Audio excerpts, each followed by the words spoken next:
Boa noite, senhores. Boa noite, senhoras. Que a paz do Cristo esteja conosco. Em janeiro de 1883, nasce no Líbano um admirável artista, conhecido como Gibran. Gibran, ele, aos 22 anos, ele saiu da cidade natal, do Líbano, foi para os Estados Unidos, onde estudou e teve várias obras de artes, em pintura, e alguns outros livros publicados. Ele ficou mundialmente conhecido com o livro Profeta, mas a obra de Gibran, que hoje aqui nós vamos dialogar sobre ela, é uma obra que fala sobre rebeldes, os espíritos rebeldes. Foi uma obra que me chamou muita atenção e que, ao meu ver, faz reflexões sobre o tema que iremos abordar, a indulgência para as imperfeições alheias. Tem uma frase de Gibran que me marcou muito quando eu comecei a ler, que ele diz assim: aprendi o silêncio com os faladores, a tolerância com os intolerantes, a bondade com os maldosos, e por estranho que pareça, sou grato a esses professores. Então, a partir das limitações, das dificuldades dos outros, ele foi aprendendo a lidar com elas. Em Espíritos Rebeldes, Gibran ele vai trazer 3 casos, nós vamos relatar apenas 3 casos da obra dele, em que ele vai falar do dia do julgamento, e ele chama o juiz de Emir. Ele conta que adentrou-se à sala do júri quando ele regressou para sua cidade natal, e um dia específico, que era chamado o dia do julgamento, ele foi assistir. Senta-se, percebe que naquela plateia era composta por aqueles que possuíam posses da cidade, e não pelos demais que representavam a população menos favorecida financeiramente. E aí ele observa de onde ele estava que os soldados trazem até ao Emir um jovem, em que é chamado de réu, de criminoso, e joga aos pés do Emir. E então o soldado relata: esse rapaz, ele desacatou a autoridade e matou um soldado, um representante da lei. Aqui está a cabeça e aqui está a adaga pela qual ele tirou a vida desse homem. E o Emir imediatamente diz para ele pena de morte, que ele sofra os maltratos físicos e que pela mesma adaga na qual ele tirou a vida do soldado, que a dele também seja tirada, e o resto do seu corpo possa ser exposto em praça pública, para que todos vejam e não repitam o mesmo ato de desacato à lei e à autoridade, e depois, ao anoitecer, jogue para os chacais devorar a sua carne podre, que para nada serve. E assim foi feito. Aquele jovem rapaz foi retirado da sala, sem se perguntar o seu nome, o porquê que ele desacatou a autoridade, e nem lhe deu direito à defesa. Logo em seguida, entra uma mulher sendo arrastada pelos cabelos e é jogada aos pés do Emir. E diz: aqui está, essa adúltera, pecadora.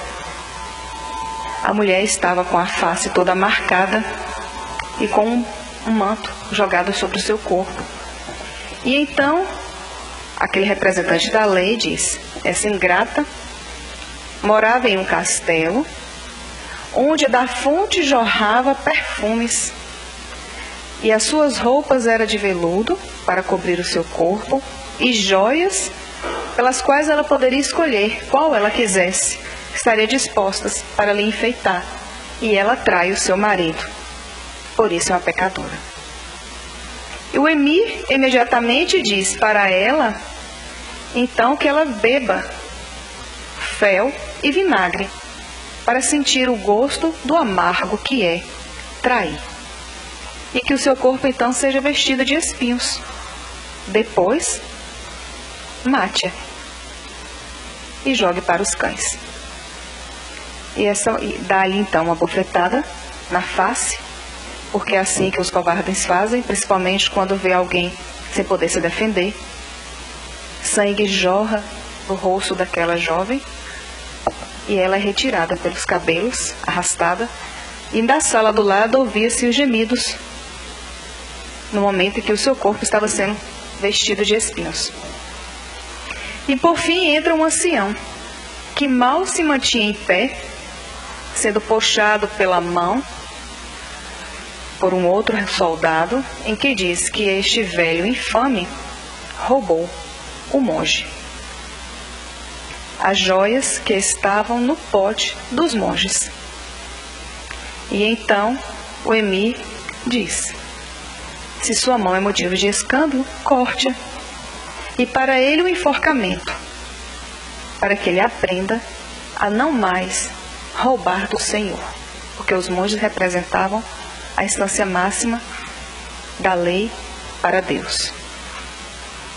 E assim aquele ancião é retirado também. Não se sabia o nome, nem o porquê e nem direito de defesa de nenhum dos 3 casos que foram julgados. E o emir pergunta: mais alguém? Não, Senhor, já concluímos. Deu-se então por encerrada a sessão da noite.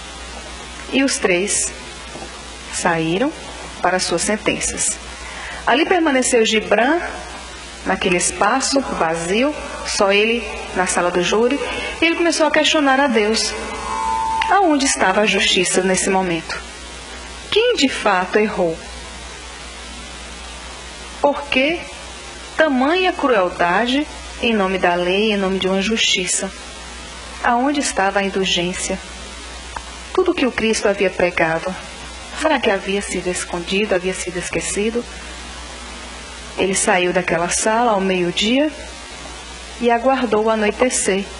E durante o caminho para onde iria ser destinado os 3 corpos, para a mata, para que os animais pudessem comer a carne, ele ficou a aguardar, analisando como estaria todos aqueles que ali estavam na sua sentença e aquela população como um todo, e as cenas chocantes pela qual ele presenciou. Cai o anoitecer e Gibran se esconde para observar as cenas que culminava o desfecho final daquelas sentenças. E aí ele percebe que uma jovem assustada sai por detrás de uma árvore que estava escondido, pisando em passos leves. Ele se aproxima e ela diz: não conte ao emir, porque se alguém tocar em um dos corpos que aqui está, sofrerá com a mesma pena de morte. E Gibran diz: não irei falar nada, eu sou um profeta, e o profeta ama quem ama. Por que estás aqui, minha jovem?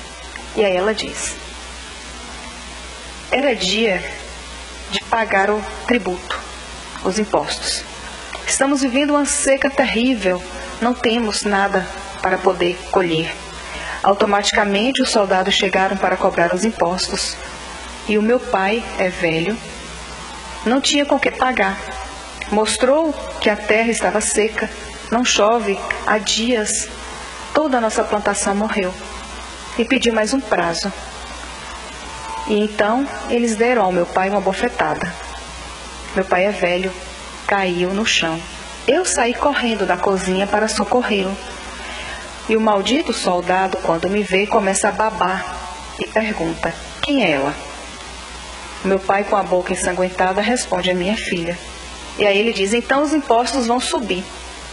Ela irá comigo para satisfazer todas as minhas necessidades de homem, jovem e viril, e que são muitas. E quando o Senhor tiver o dinheiro para pagar os impostos, tomará sua filha de volta. Eu sou uma jovem de 16 anos, e quando este indivíduo pegou-lhe pelas mãos e me arrastou para me agarrar ali mesmo na frente do meu pai, esse jovem passava pela rua e viu a cena pela janela da minha casa. Ele empurrou a porta, começou a discutir com o soldado, que se enfureceu, e me soltou e foi para cima dele agredi-lo. Em defesa da própria vida, ele viu na parede a adaga do meu pai, pegou-a e ceifou-lhe a vida, para proteger uma menina de 16 anos, que ele não conhece, que ele nunca viu, e um ancião que ele nem sabe. que existia porque meu pai estava no chão, não conseguia levantar depois da pancada que havia levado. E naquele momento, ela começou a cavar uma cova com as próprias mãos e eu o ajudei, para que o chacás não devorasse a carne daquele jovem que nem ela sabia qual era o nome. Apenas orou a Deus por defender-lhe a honra de uma menina de 16 anos. Quando ela saiu, eu ouvi que alguém cantava e fiquei a esperar. E vem a figura de um homem vestido com capu, com o rosto coberto. Quando ele tira a capa, que me vê, ele diz: me entregue ao Emir, porque para mim não resta mais nada. E eu disse: eu sou um profeta, o profeta ama quem ama, não vou lhe entregar ao Emir. Por que estás aqui, jovem? E aí ele fala: estou procurando o corpo daquela adúltera. E encontra, coberta de folhas, que o vento jogou, e começa a retirar todos os espinhos do corpo daquela mulher e a chorar. E eu pergunto: por que choras? E ele diz assim: nós éramos criança e prometemos amor um ao outro. E quando chegou a hora marcada por nós para a nossa união conjugal, fui até o seu pai e pedi-lhe a mão em casamento. E ele diz assim: o dote é tanto. Minha família era pobre, não tínhamos o dote. E sem o dote não pude casar-me com ela. E então prometi que eu iria sair da cidade, adquirir bens pelo meu trabalho, e quando eu tivesse condições para pagar o dote, eu iria vir e teria comigo o meu amor eterno. Assim eu fiz. Passei 5 anos fora, regressei, e quando fui à sua casa, o seu pai me disse que havia vendido ela para o dono de um harém. Eu fiquei desesperado. Paguei para que algumas pessoas revelassem onde era aquele harém. E com alguns subornos, confesso eu que subornei, eu consegui o endereço. E fui até o local. Subi sobre uma árvore e fiquei em cima do muro. E percebi que ela estava no jardim com uma fonte que jorrava perfumes, mas ela chorava desesperadamente. Quando eu a chamei, ela me viu e eu desci do muro. Ela me abraçou e disse: ainda estou imaculada, esse velho ainda não me tocou. No mesmo momento, ele sai de dentro da casa. Chama-lhe de adúltera. Eu parti para cima, mas em respeito à idade, não pude fazer nada com ele. Ele arrancou as roupas e a jogou na rua nua, e no mesmo momento, antes mesmo que eu a socorresse, os soldados que estavam passando a carregou, arrastando-a pelo cabelo enquanto os cavalos galopavam. Ela não tem culpa. E ao terminar de tirar todos os espinhos, a veste com o seu capu, com o seu manto, a sua capa, e começa a chorar e a cantar a canção que eles elegeram como sendo a música que representasse aquele momento de amor eterno. E aquele jovem sai, sem destino, porque a razão dele era ela. E ali Gibran permaneceu sentado, quando ver uma senhora descer de cima de uma árvore e diz: não conte ao Emir que estou aqui. Não irei contar, eu sou um profeta, e o profeta ama quem ama. Por que estás aqui, senhora? E então ela relata: eu sou mãe de 4 filhos. E aquele homem enforcado ali é o meu marido. Ele estava doente já há 1 semana. Trabalhava para o monge. E fui então pedir um adiantamento para comprar alimento, pois meus filhos e eu e ele passávamos fome. O pequeno não tem mais nem o leite do meu peito para sugar. E os monges, que dizem servir a Deus, respondeu: infame, vá trabalhar, porque Jesus diz que só aquele que trabalha é digno de receber salário. Você não trabalhou porque eu tenho que lhe pagar. E então, o meu esposo diz, nos potes só tem palha. Não tenho o que comer e nem meus filhos, eu preciso do alimento para sustentar o corpo. E eles disseram, põe teus filhos para trabalhar e servir ao Senhor, para que você seja digno junto com eles de receber alguma coisa. Passaram-se 4 dias, Senhor. Meu esposo saiu de casa em casa, de rua em rua, de canto em canto, pedindo o que comer para dar para os filhos. E sempre ouvia, vadio, vá trabalhar, põe teus filhos para te ajudar na colheita. E assim, naquela noite, ele chegou em casa desesperado, seu olhar brilhava. Eu imaginei o que fosse acontecer. Ele foi até os monges mais uma vez. E estes estavam na sala de jantar, com a mesa farta, sorrindo. E o meu esposo foi até a sala ao lado, onde tem os potes que não são joias, porque as joias os monges deixam com eles no corpo. Naqueles potes são trigo. Ele pegou um punhado de trigo, colocou na blusa e saiu para que a gente pudesse fazer um pirão com água e alimentar os nossos filhos e a nós. Naquele momento, o infame, que diz ser o representante de Deus na terra, o apanhou, chamou-o de ladrão, cuspiu-lhe a face, deu-lhe chibatadas e lhe entregou ao emir, para que fosse julgado e morto como alguém desvalorizado. E as suas mãos somente era para o trabalho e para a família. E elas foi arrancada, porque dizia a eles que era motivo de escândalo, querendo pregar a lei de Deus sobre a justiça dos homens. E aquela mulher subiu à árvore, com os seus dentes arrancou o tecido que amarrava o pescoço do seu marido, pegou 2 gravetos, fez o formato da cruz, amarrou com o tecido que o enforcou, colocou sobre o peito e eu ajudei a enterrar. E então perguntei a Deus, quem pecou, quem errou para ser pago desta forma? E nós nos deparamos constantemente com essa situação do Emir. Somos ele em potenciais. Julgamos, muitas vezes, pelas aparências. Nem sequer dizer pela fala ou pelas ações, pelas aparências. E se tornou o ato de julgar tão simples, de condenar tão simples, tão mecânico que a gente já faz inconscientemente. Se estamos na rua e alguém vem em nossa direção, automaticamente a gente para.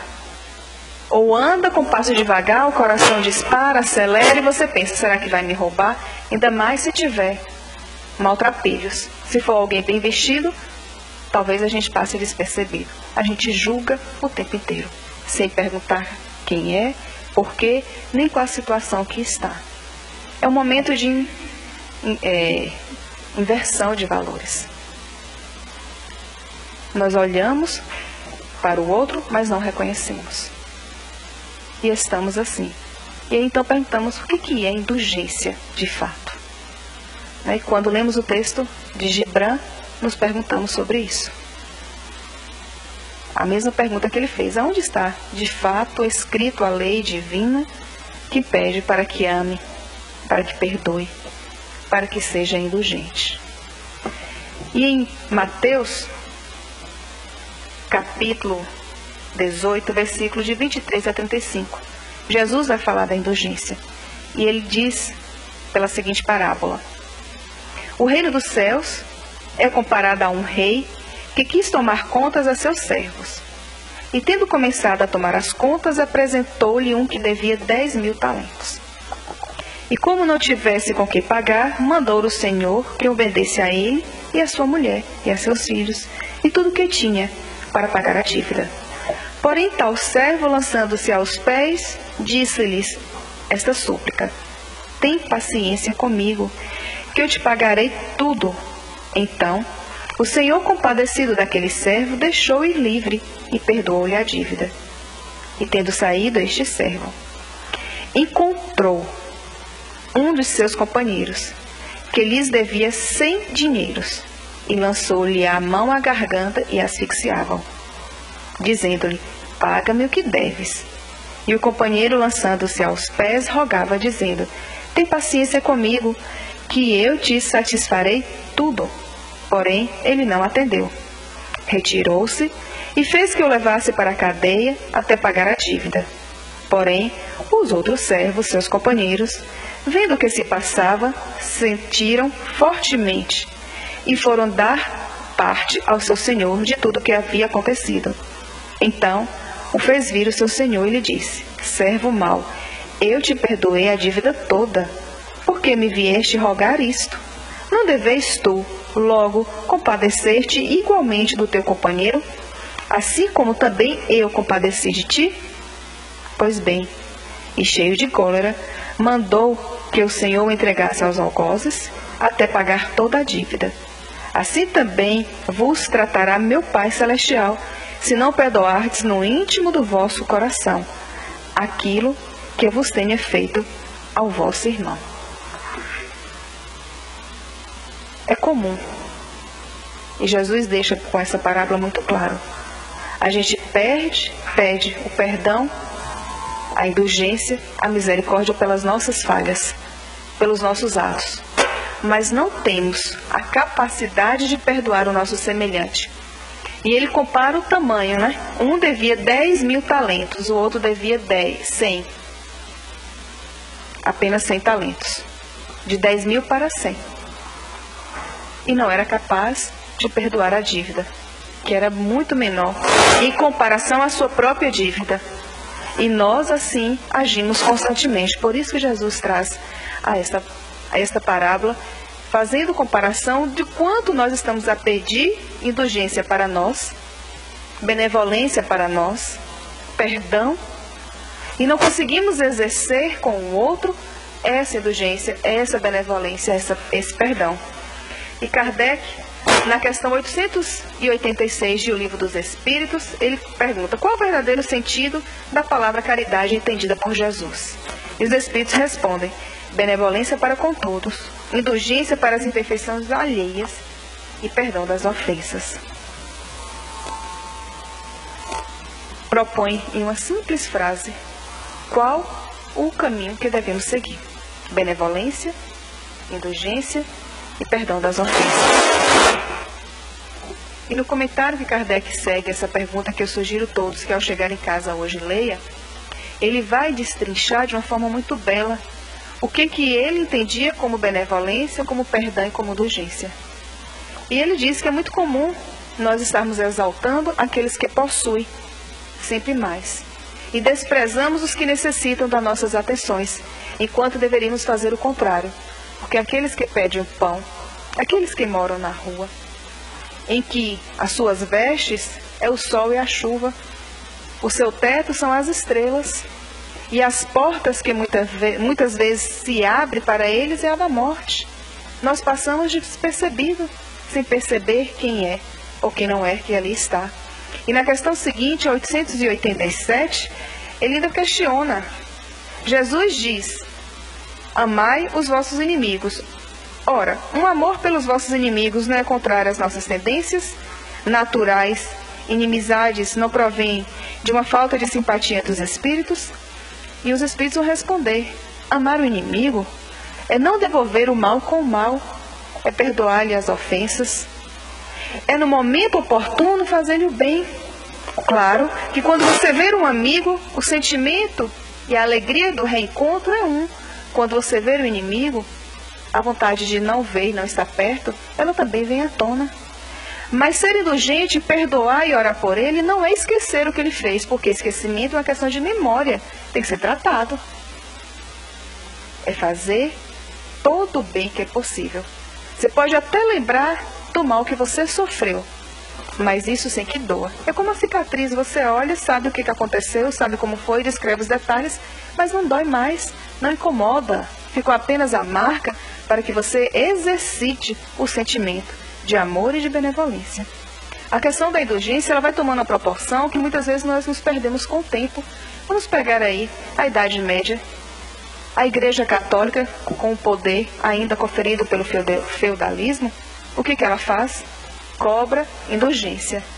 Vou me confessar, pequei, qual foi seu pecado? Matei, roubei, cobicei a mulher do próximo, desejei o que meu irmão tinha, adulterei, seja qual for aquilo que julgamos como erro, como pecado.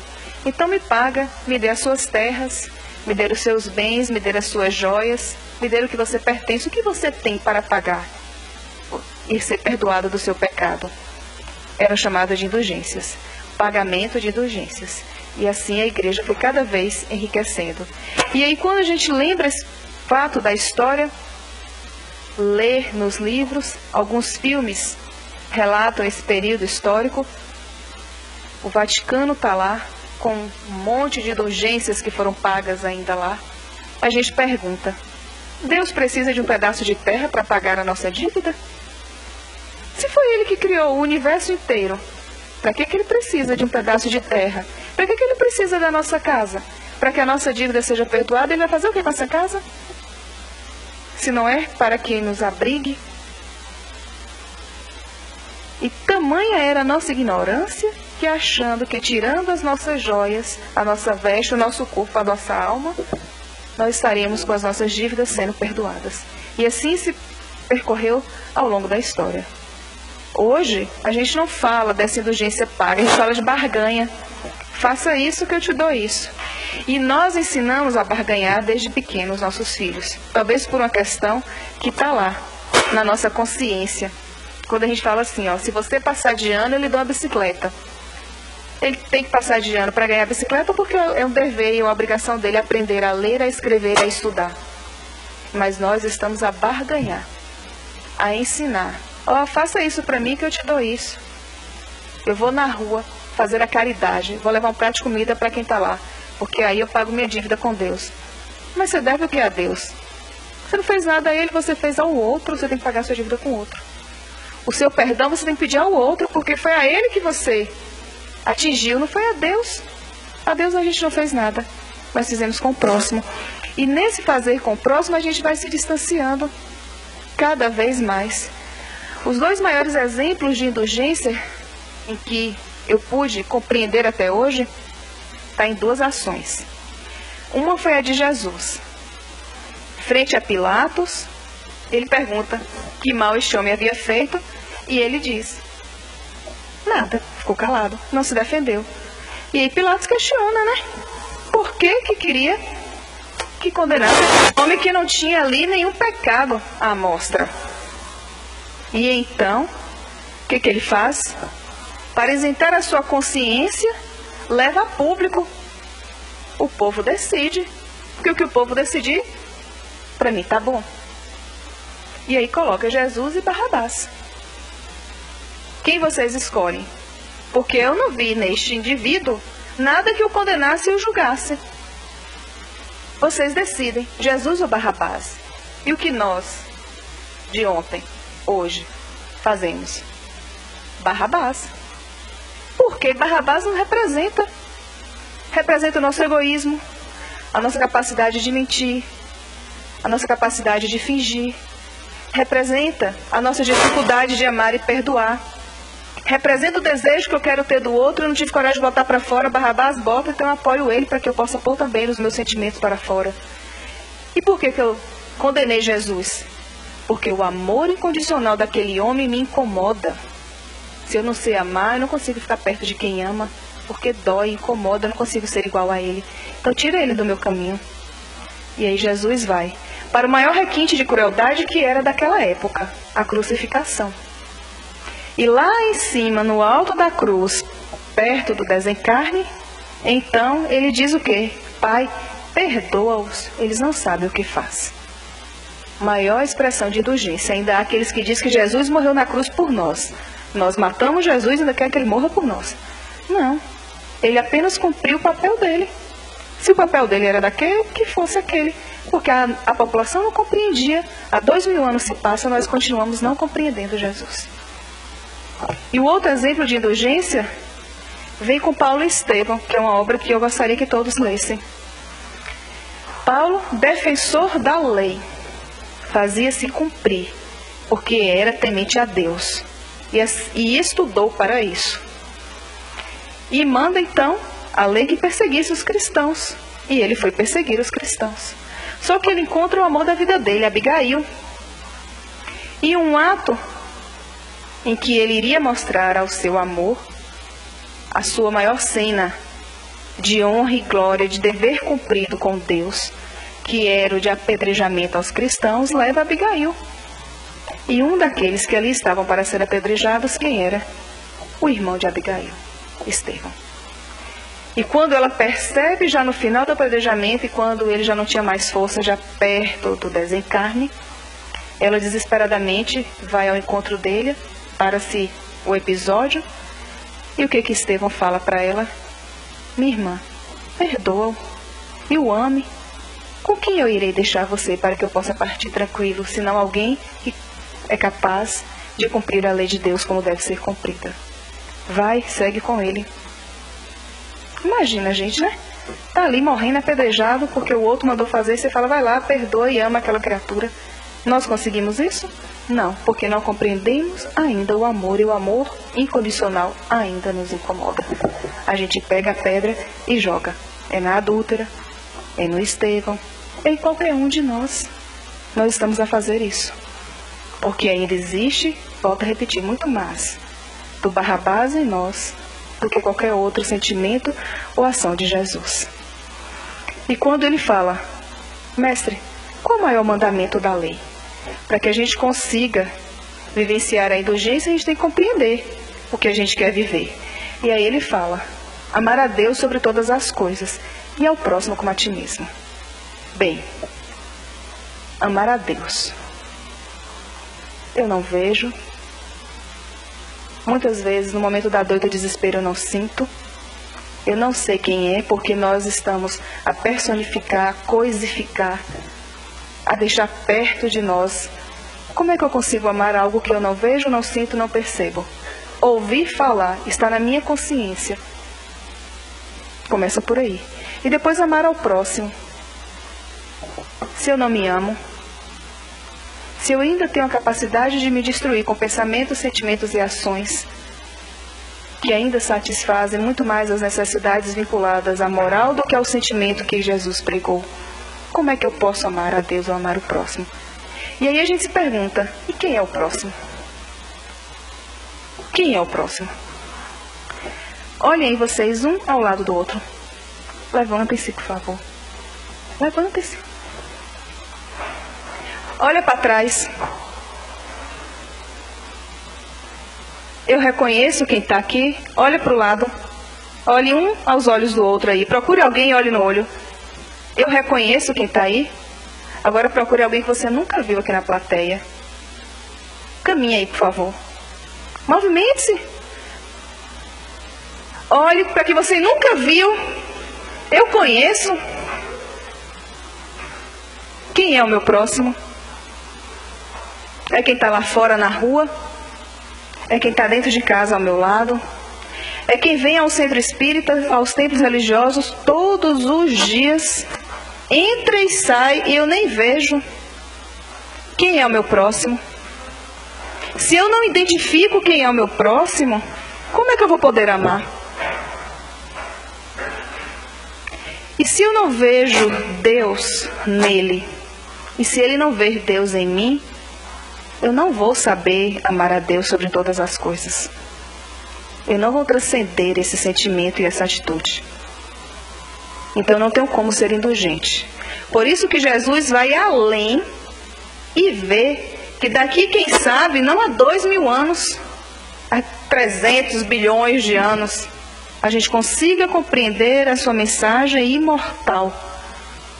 Pai, perdoa-os, eles não sabem o que fazem. E a gente possa olhar o outro e ver o próximo. Essa semana me chocou uma mensagem que eu vi no Instagram. Uma pessoa postou assim, vários animais, vários cachorrinhos de raça, vira-lata, pé duro, bonito, feio, né? E tá assim, não discrimine. Aí vem as imagens. Aí no final colocou adote um e não veja se é feio ou bonito, adote. E aí 1, 2, 3 dias depois, posta uma mensagem homofóbica. E eu fiquei questionando quem é o próximo, né? Porque ela incentiva que a gente adote os animais. Nada contra, a gente tem que respeitar.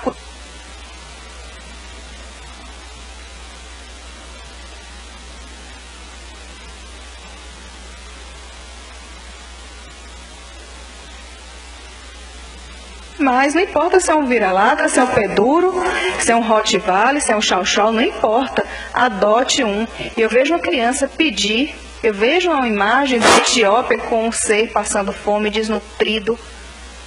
E eu não reconheço ali meu próximo. Eu discrimino porque não tem a mesma opção religiosa, política, sexual, de cor, de ideologia que a minha.